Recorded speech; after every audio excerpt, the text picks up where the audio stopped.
Cashflow Diary Podcast, episode 203. Welcome to yet another exciting episode of the Cashflow Diary Podcast, the podcast that teaches you insider tips, tactics, and strategies for creating leverage streams of cash flow into your life. Learn from top-performing entrepreneurs, business owners, investors, and thought leaders from across the globe as they share their secrets to success. Like what you learn on this and other Cashflow Diary podcast episodes? Go to learninvestingnow.com and sign up to receive powerful tips and information that will help you succeed as an entrepreneur and investor. Now, here's your host, investor, entrepreneur, business owner, educator, speaker, author, and master facilitator of Robert Kiyosaki's cash flow game, Jay Massey. All right, ladies and gentlemen, welcome to another episode of the Cashflow Diary Podcast. And as you know, we are not done yet. You've said, and I have told you that this is possible. And you said, I think you said, I don't believe you, Jay. So I'm going to prove it to you again with yet another individual who has managed to make and earn $100,000 in a month. I know in your head that could still sound foreign. I've been there. I understand it. But I want your subconscious to get this concept. Whatever you used to earn in a year, imagine earning that in a month. And that is what is possible when you cross over to this other side and begin to build assets that produce cash flow. And today's guest is an expert at doing that over and over and again. And he's been on the show before.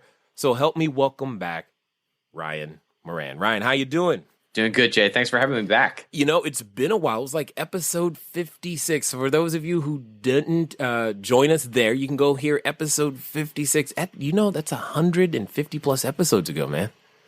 I feel like I'm older and wiser, and my hair is grayer. I've actually had a kid in between those episodes, so I guess I am sort of older and wiser, and grumpier and sleep deprived. Well, yes, definitely sleep deprived because I've got 4 of them. Was this your first one? This is my first one. Yeah. Woo! Welcome to the club. It's only going to get worse. No, I'm just. I can't. It's impossible. She's 3 months old. It can't get worse. Well, maybe when she's 13, then it will be worse. Okay. So it's a girl. Then it not only does it get worse, it gets more expensive. So both of those things are coming. Just keep being prepared. You're going to start making assets for her. This is her buying guns for me. Yep. Boyfriends. Yeah. Yep. And I heard, I think it was Jeff Foxworthy say, guns don't kill people, but daddies with 3 daughters do. Yes. Yeah. And I'm like, yep, I've got 3 daughters, and I know exactly where he's coming from.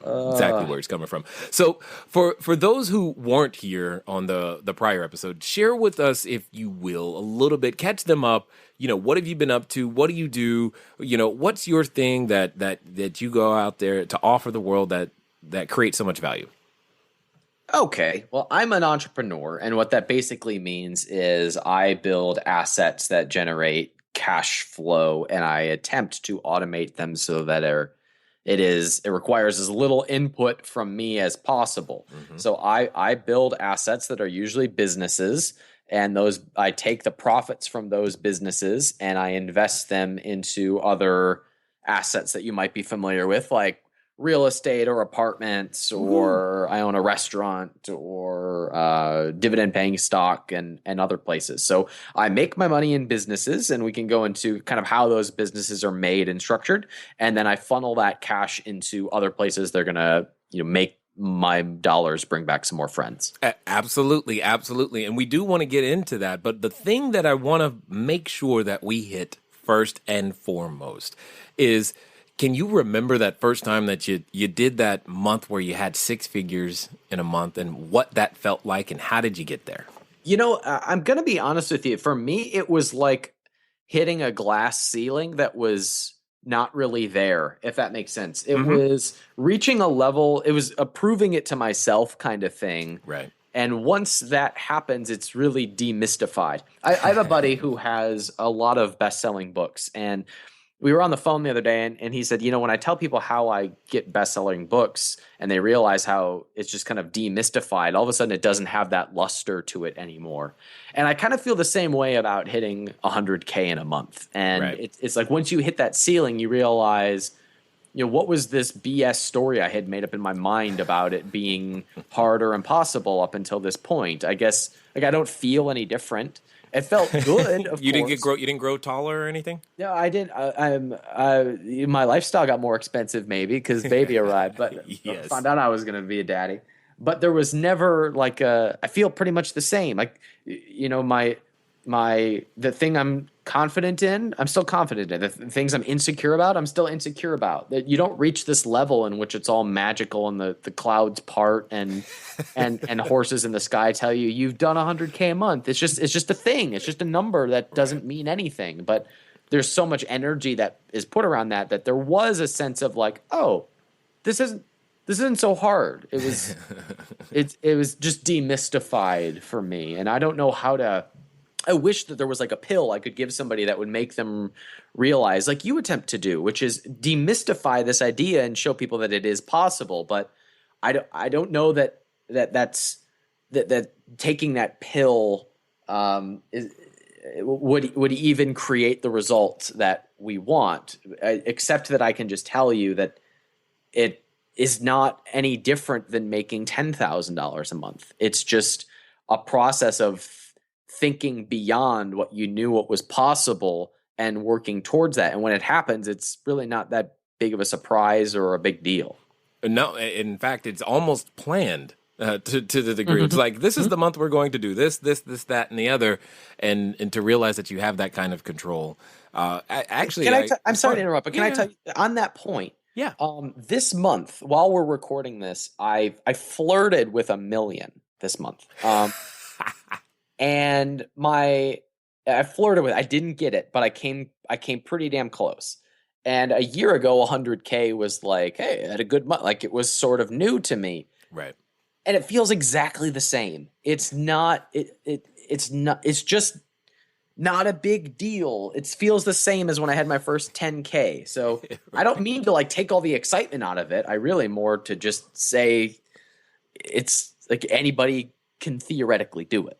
Right. Well, and that's kind of the point of this entire series has been to show as many different individuals do it in as many different ways as I can possibly find, because it's really not that big of a deal. I mean, you make your birthday, it's an event. Christmas, it's an event. Holiday, special birth of children, that is an event. As an entrepreneur, the idea of having $100,000 of revenue or sales in a month, that's just what you do. That's like entry into the game. It's not that big of a deal. So let's break this down a little bit. What do you think are some of the things that either make it a almost guaranteed lock that people aren't doing or aren't thinking? Like, what are some of those systems that absolutely say, you know what, these are the systems that it takes for me to do it, and that most entrepreneurs should be using in some way, shape, or form in order to achieve goals like that? Okay, two things immediately come to mind. And the first one is just regular customer or lead acquisition. That there is this sense in a lot of entrepreneur circles of like there's a system that, or like a hack or a loophole for finding the leads and the customers. And that doesn't exist. There are loopholes and there are tactics that worked for a while and they change and everybody freaks out. The fact of the matter is you have to be regularly collecting leads and going and marketing for new customers. And those who dial in those systems and get them to work for their business, and it's always a unique process compared to somebody else. If you put in the work to figure that out, you will always beat the next guy. The second thing that immediately comes to mind is I think most entrepreneurs sell themselves too short as far as pricing, and they don't get bold enough to ask for bigger dollar amounts. I'll tell you a quick story. I used to have a product that I would sell that taught people how to buy and sell profitable websites. And I don't talk about that publicly anymore, but I sold that product for $1,000. And I lost so many nights of sleep because I wanted to make sure that everybody who bought this $1,000 program got every ounce of value out of me possible, because I was so afraid to take that $1,000. There was like a self-worth issue, almost like I'm not worth this $1,000 people are getting. 2 weeks ago, I had someone offer me over $100,000 to teach them the exact same thing that I taught in that, and they asked for less of my time, less of that stress, and it was a very successful person who really just needed a few tweaks in their process, and they offered me 6 figures for that.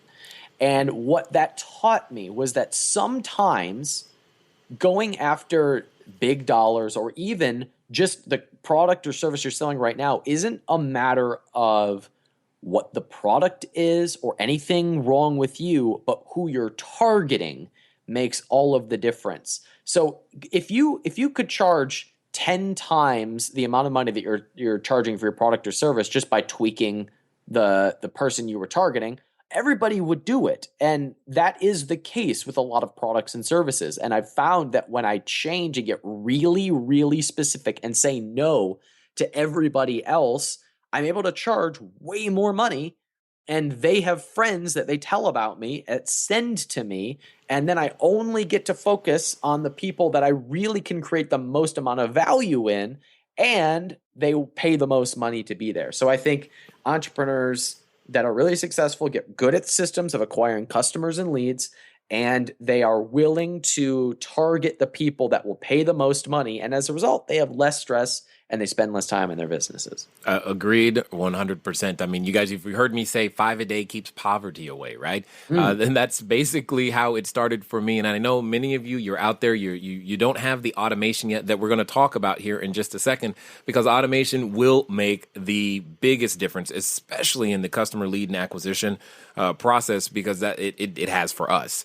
But 5 yeses a day, that's really where you've got to start. 5 yeses a day. Get 5 people interested in your product every day, all the time, no matter what. I don't care how many deals you just closed, do it again. It's important. Now, so Ryan, share with us, if you will, how does one, go from, the sporadic, we'll call it, lead acquisition to being able to figure out this, what do I need to do to be consistent in that customer acquisition? Because, maybe I don't have a team, maybe I don't have a staff, maybe I'm always bouncing back and forth trying to serve customers. Where am I going wrong? Tell us. Yeah, the way you're going wrong is you're probably not good at saying no enough. I have a buddy, actually I have several friends who follow a business model where it's just them. They have no staff, or they might just have a customer support person or an assistant, but it's mostly just them. They don't have large lists. They have maybe a list of a few hundred people, and they book rooms at, they book 8 spots at $10,000 every month. And then they have upsells from there. Now, how are they doing it?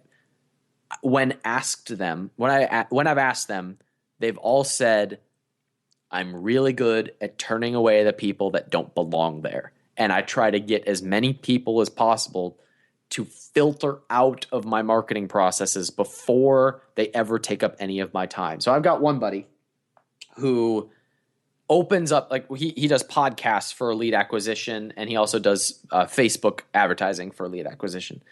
And one of the first things he says is, if you are offended by the F word, turn off this podcast right now, or turn off this sales page right now.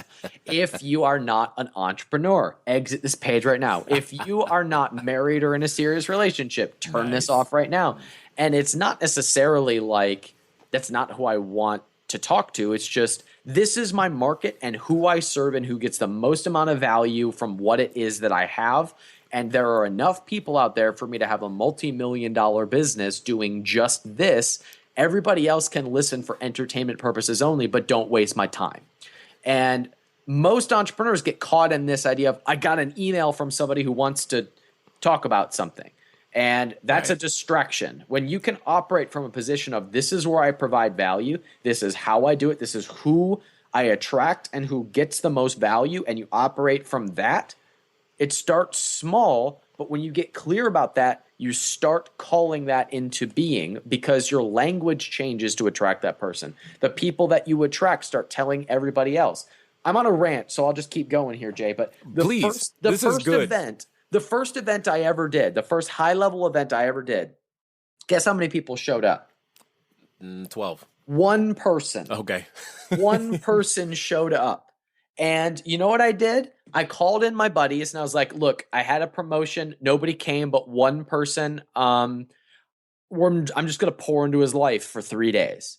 So I called in friends and we just like, I taught those who were in the room some of my methodologies, and then I extracted some from the others, and we just invested into this guy, and he got amazing results in his business. And then we used that as the leverage point for getting the next round and the next round. And now we sell out every time because we built on that. And I wasn't afraid of asking for the sale and turning away people who weren't fit. And I think that is a skill that most entrepreneurs fail to develop. Well, and especially at the beginning for sure, because you're like, I think I need to talk to everybody. I want to give myself as much opportunity. Hopefully someone will buy as opposed to I know who will buy and they will pay this and it's worth this and that much more. That those are different levels. So I'm going to take a stab and say you didn't start there.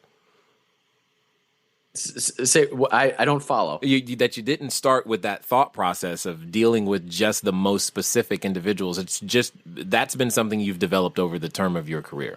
That's it. Oh, I see what you mean. In my career, absolutely. This was like a muscle I had to build, and I had to work at it, and I had to like say no to donuts, like say no to distractions that were coming in and trying to get my attention. Absolutely, it was something I had to build, and something I had to make mistakes doing. You know, I'm planning a big event for the end of this year. It's called Freedom Fastlane Live. We've sold hundreds of tickets, and I have these crazy, unbelievable speakers coming up. And I've made every mistake possible planning this event, Jay. But I decided I would do the first one and make all of the mistakes. Right. And then it would probably be the worst event I ever did because I would make all these mistakes, but I could never get through them if I wasn't willing to make the mistakes in the first place. It's the exact same thing as that first event where one person showed up. You know, I put it out there and I made every mistake possible, and you have to get the worst one out of the way in order to go do the really, really good ones. You and I podcast. You've done, 50,000 episodes or whatever now. If you go back and listen to the first ones, you're probably embarrassed of them. Like, let's not do that. Let's not do that. I'm embarrassed to listen to my early podcasts. They were the worst ones I ever did. Right. But you have to get through that in order to do the really excellent ones. Like hopefully we're doing right now. Yeah, well, hopefully we've learned a thing or two. Maybe it's a little bit more, a little bit better, more engaging, etc. And you bring up this concept or this concept that I want to dig into. Is it possible, because I've seen this person, that person exists, and hopefully you're listening right now, where they want to do something and they want to do something big. So they start to study and they're like, yeah, $100,000 a month. Well, okay, all this is great, but I've got to study first. And they try to reverse engineer out all the things that could possibly ever go wrong and never get started. So I want to know from your perspective, how valuable are errors and judgments, things that we call mistakes, failure events, to you? Oh man, that's such a great question. How valuable are they? The example that comes to mind is, a ship going across the ocean is never always on track. It's always off track, and it's constantly correcting.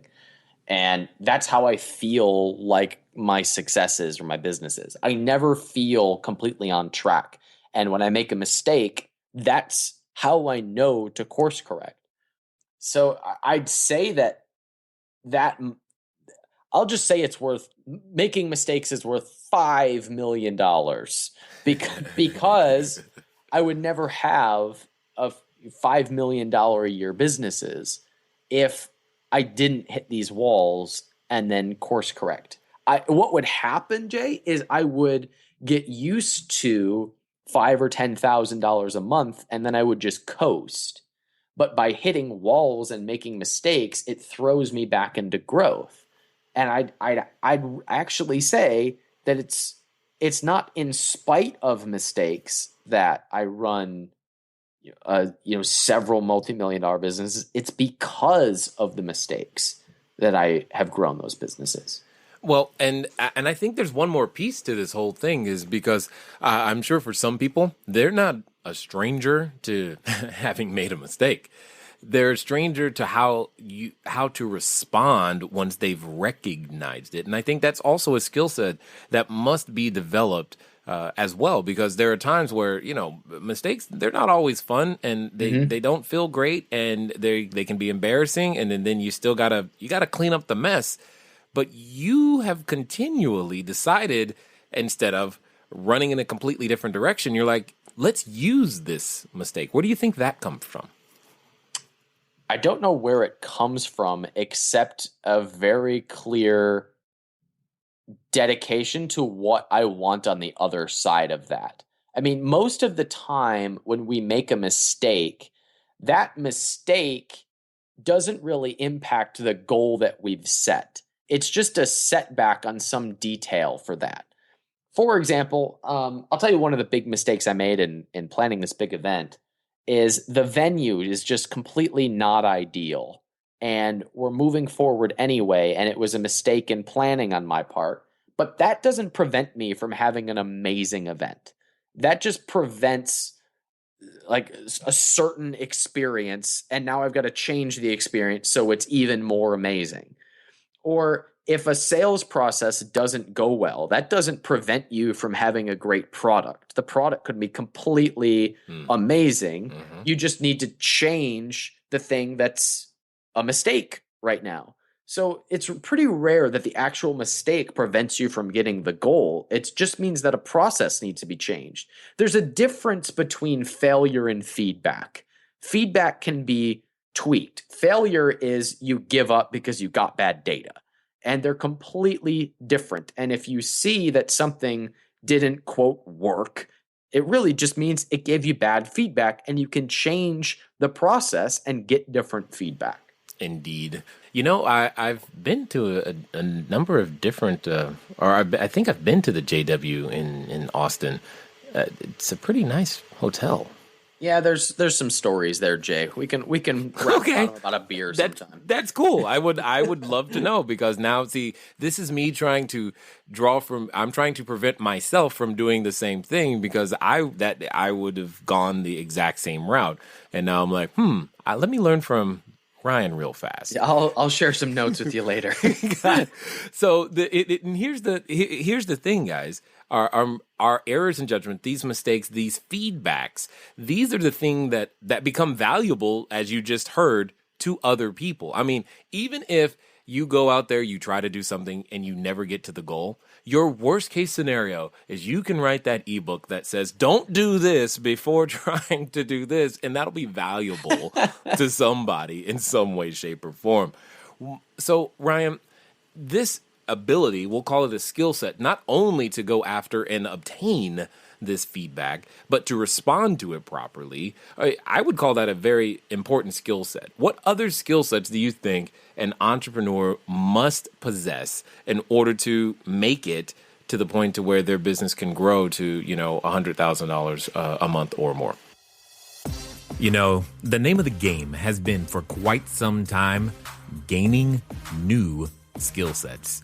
One of the reasons that I've seen many, many people not be able to become the entrepreneurs they want to be, not to be able to grow more, is because there's a new skill set that's required in order for you to actually expand and be able to serve more people. And it's different for all of us. Some of you maybe you're great at sales, but your people skills or people management skills aren't where they need to be. And maybe, you're really good at accounting, but you couldn't sell to save your life. But for others of us, it could be some things like leadership, and it could just be communication. Here's the point. The people you are looking to serve want the best version of you that you are willing to go out there and build, and you will never out-earn your personal growth. There's tons of skill sets, and I know that can seem like work, and it is. but I promise you, it's worth it. Get started on that process to build those skill sets by going over to cashflowdiary.com/free book. I'm going to give you a free copy, electronic copy, of the book Cashflow Diary, 10 Steps to Creating Wealth in Any Economy. You'll be able to download it immediately or send a text message if you'd like to 72000 The keyword is book, and you'll be able to get it as well. Either way it goes, it's going to start you on that journey to becoming a bigger, better, badder version of yourself. And I think you're going to like it too. So let's get back and hear what Ryan has to say about some of these necessary skill sets for you and I to continue to grow ourselves and to grow those businesses. Yeah, so we've talked about the ability to say no. We've talked about getting comfortable making mistakes. Another thing that I practice that I think makes a difference, although it's a little bit more subtle, but when I compare myself to other entrepreneurs, I can feel its effects, is I regularly practice asking myself things that seem really ridiculous to me at the time. So saying, I make $100,000 a month to somebody, if depending on where their stance is at the moment, can completely baffle them, and they look at me like I have three heads. And that was me, 2 years ago. And when I started asking myself the question, how could I bring home $100,000 a month? That made me, first of all, get used to the question, get used to the idea, and second, find answers. Get my brain to look for those solutions. So now I like to journal before I go to bed, and sometimes I'll write, okay, if I wanted to turn this into $1 billion company, how would I do this? Now, it doesn't mean I have to do anything with it. It's just an exercise to get me thinking bigger and differently than how I'm currently showing up. And if I were to partner with this person, what would that look like? If I were to get the attention of so-and-so, if I were to have if I were to have 1 million downloads per episode on my podcast, wow, how would I go about doing that? So these are just the questions that I ask, and it's not so much to come up with solutions all the time, but to get my brain thinking bigger and taking practice in getting used to those numbers. Because when you get used to it, and it becomes demystified, then it becomes possible. As long as something seems impossible to you, it is, because you're not actually in tune with what it takes to do that. And so I like to demystify these big ideas and just practice that. And it's very subtle. It's more just like something I do at the end of the day. But I notice a difference when I compare myself to other entrepreneurs who are still mystified by thinking at a certain level. And I personally feel like I'm already way ahead of that just because I've spent time journaling about it. Indeed. And I would agree. And we're going to talk about some other habits that I believe, or that youth believe, actually increase your ability to be successful. But I'm a curious question right here is, do you find it difficult? Like, I know for me, this can be a challenge. Do you find it difficult now, especially when you're talking about business growth and revenue and things of that nature? Do you find it challenging to think in smaller numbers now? Like when you're talking to people, when you say 10, do you in your head, are you automatically thinking 10 million, 10,000, those types of things? And they're going, no, $10? It reminds me of, I think the movie was Richie Rich with Macaulay Culkin, and they bet him that he can't hit a home run, and they say, we'll bet you 10. He says, 10,000? All right, I'll take you up on that bet. And they say, no, $10. Exactly. Yeah, well, yes, it definitely becomes harder to think that way, but easier to advise somebody who is there. So if somebody brings like, I just want to make $10,000 a month, it's like, oh, okay. Well, the fastest way you can do that is by setting your targets on $100,000 a month, because then 10,000 just becomes like something in your path that you get past. What a buddy of mine, Grant Cardone, talks about, he calls it the 10x rule. You're gonna fail at whatever goal you set. So do you want to fail at getting $1 million a month, or do you want to fail at $10,000 a month? because whatever you set your targets on, for a while, you're going to fall short on them. Yeah. So you might as well set your goal way above what you are really shooting towards, because then you'll actually align properly. So if you shoot for 10, you'll probably hit 8. But if you shoot for 100, you'll probably hit 80. Right. And which one do you want to hit? Because they're just numbers, and it's just as hard to get both. So you might as well just go for the bigger one. Well, and what I like about that is that it automatically causes you to start to think outside of I to we, and beginning to think, I can't do this by myself, but we together could, and your brain has to go into a completely different, stage of thinking. I mean, we could simply be applying this to a lemonade stand on the corner. If I just take my kids, that's one level of revenue. But then I ask my children, well, hey, how can we sell 1 million gallons of lemonade a weekend? It could still be run by my kids, but they got to come up with a different system, a different way of making that distribution happen. And that's a whole lot of lemonade. But and by asking that question that way, I absolutely love it. Now, I too do journaling as well, and I think it provides. It's kind of hard to say what it does, but it does something, and it's very, very useful. And you're not the only one in this series to have mentioned journaling. And it's funny how consistent these things are, regardless of industry, regardless of male, female, etc. Some of the habits that we have. So, other than journaling, what else might you say you do consistently that helps you either, stay in balance, helps you stay at your peak performance, helps you actually be clear so that you can go out there and serve as many as possible? Yeah, that's a fantastic question, because so many people miss all of the things that round out you as a person that prepare you to be a successful entrepreneur. And journaling is one of those for me. I would say that fitness is another one. I make more money when I feel my best, have more energy, and are in great shape. It's easier for me to ask for the big sale when I'm in tip-top shape and have eaten right, versus having just eaten an entire pizza and a piece of cake. I make more money when I'm healthier, and vice versa. So that is definitely one of those habits. And I would say maintaining my relationships, both personal and professional. For example, I think one of the greatest lost arts there is ROI attached to it, is writing handwritten notes, handwritten thank you notes, and showing genuine appreciation for people.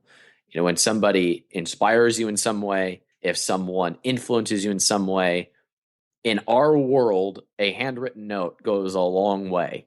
And it's probably one of the greatest sources of ROI that is overlooked. And because it actually takes effort, and that's why it makes an impact too. And then beyond that, I'd say just reading or being around people who make me think differently.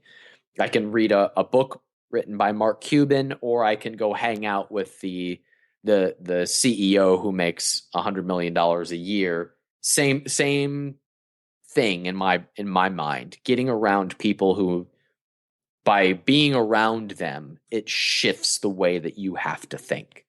So all combined, I think those are the things that round out me as a person and prepare me to go to the next level in life and business. Well, and the thing that I want to illustrate by asking, these types of questions is that oftentimes, someone is looking for a 12-step system, a 12-step process that's going to make it happen in 7 days or less. And I can hear it in your voice already. What would you say to that person looking for that, we'll call it silver bullet? Well, it just doesn't exist. I mean, you are the silver bullet, and you have to become that.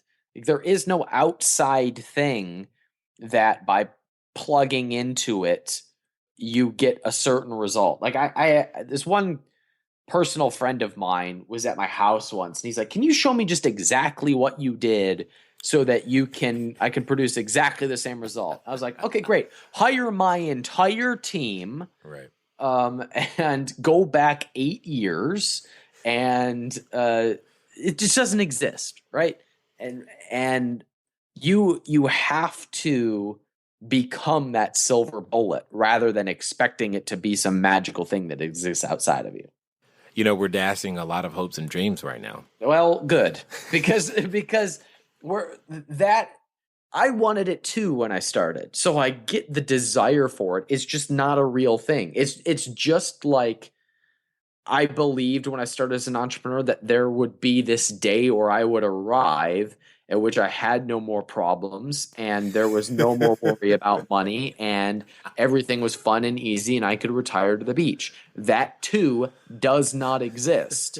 So we can have these ideas of these hopes and dreams of everything being magical, but that's just not what happens. So we might as well be honest about it, because then we can manage it and we can actually do something with it.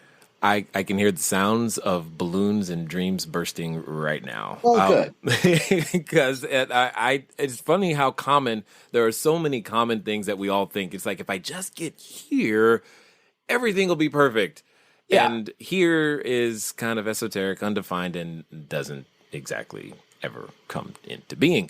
So I find this interesting as well, that we all do this to ourselves. It's like some form of weird torture. Yeah, and what's interesting is we put these kind of goals in the way of how we want to feel, and Yes. it's such a disservice to our happiness. Like, the good news in all of this is when you believe, I want to make $100,000 a month so that I can feel X, Y, and Z. You can feel X, Y, and Z in the next 5 minutes.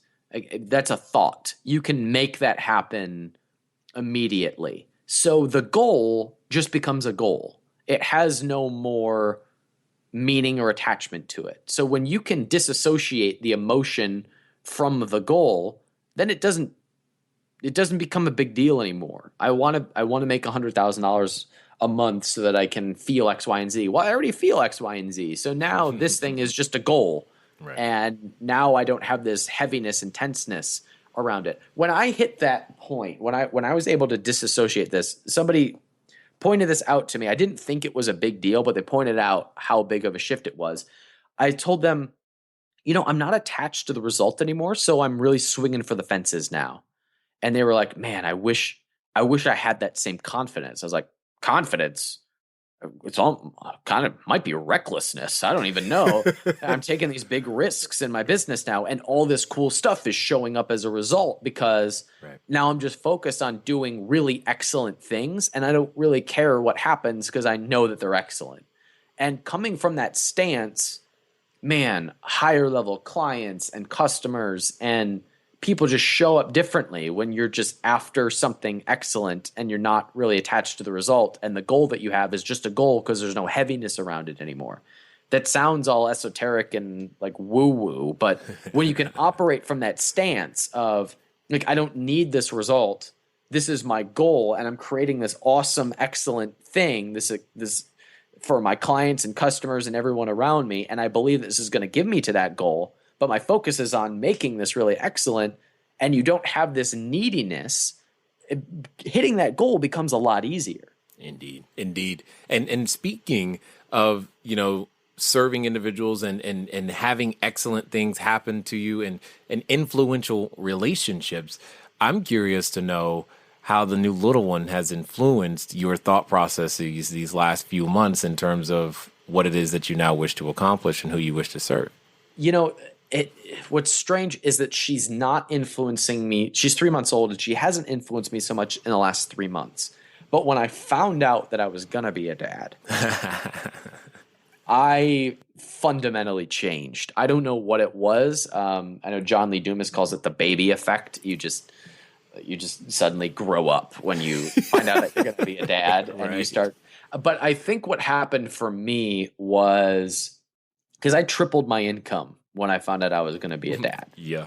And I think what happened for me was that all of a sudden I just became locked in and in tune to what was valuable and what was producing a result. and really locked into the opportunity in front of me rather than waffling between idea to idea to idea and never really bunkering down. And from a practical standpoint, I think that's what happened. I don't know what biologically what happened. I don't know. Maybe it's like you see your legacy, so you start thinking further out. I don't know, but something fundamentally definitely changed when I found out. Exactly. It's like kids change you in ways you can't really articulate or explain. You just know I'm different and everything is more serious.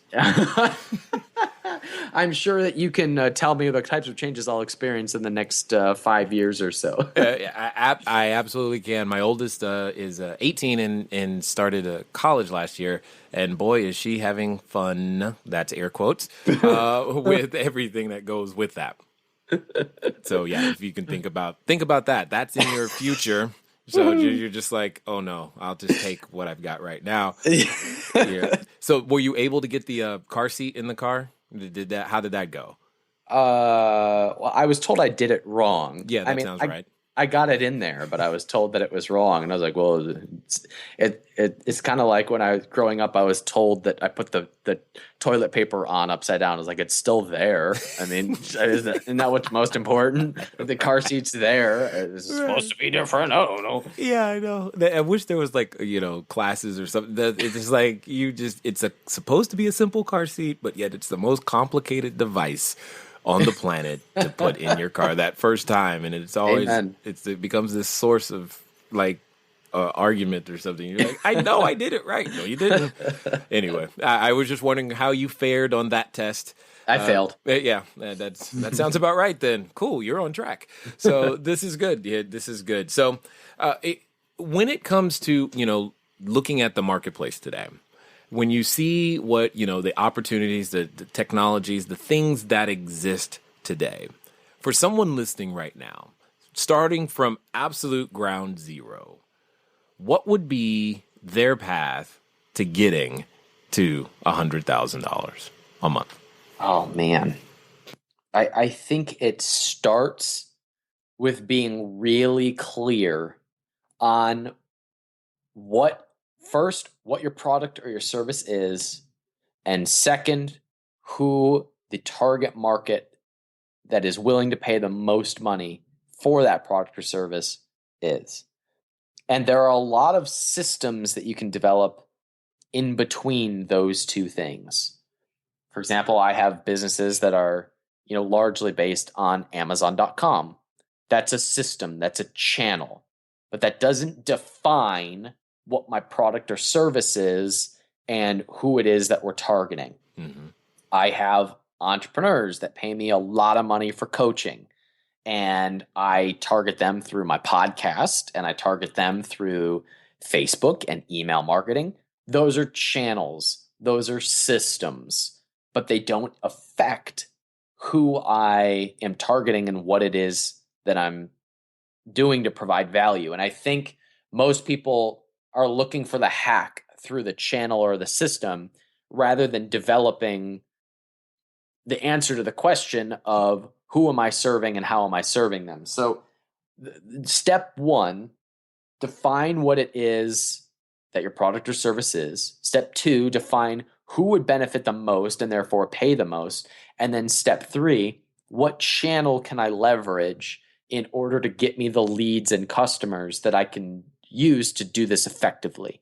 So if you're clear that you've got some sort of a widget in the marketplace that is going to serve this person, then you start looking at, okay, where do people buy physical products? They buy them on Amazon, they support them on Kickstarter, they go to retail. These are all channels that you can focus on. Now we've solved like a year's worth of guesswork that most people spend in figuring business out. If you're an information marketer and you are creating an information product and you're serving a certain market, you can go to ClickBank, or you can have an event, or there's how you provide that value. When that's clear, then the channel becomes really obvious. And I love channels for leads and customers. That's why I podcast and put it on iTunes. That's why I sell physical products on Amazon. That's why we leverage affiliates or develop our own lists. But that doesn't change who we're targeting and where the value is coming from. So by answering those questions, I think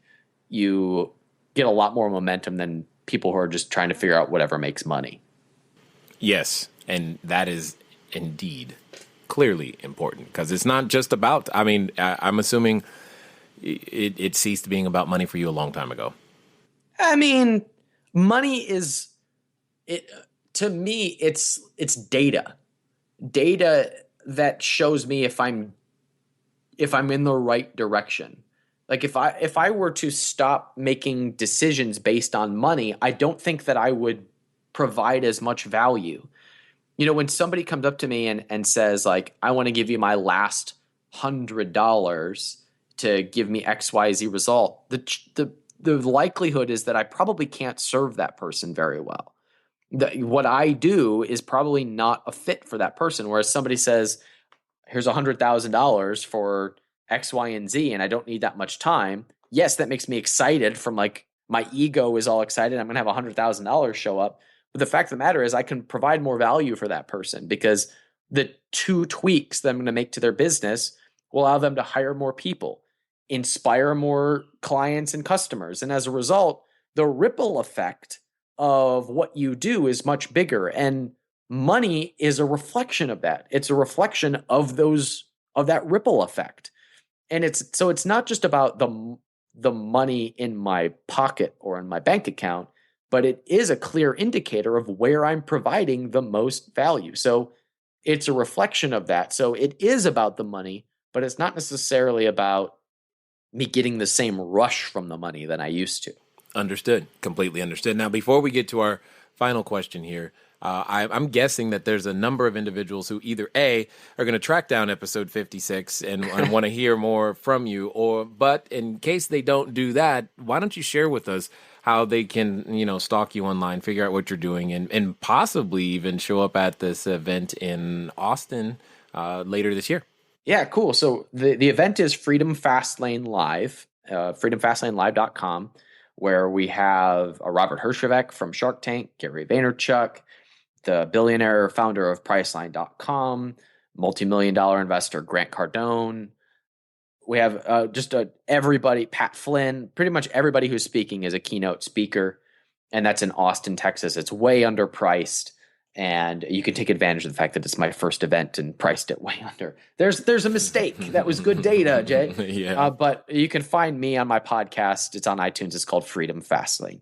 Excellent. So, but kind of last question here, kind of put the two together. What would you say are those fundamental beliefs that carry you consistently through the ups and downs, the bad days, and the excitement stuff?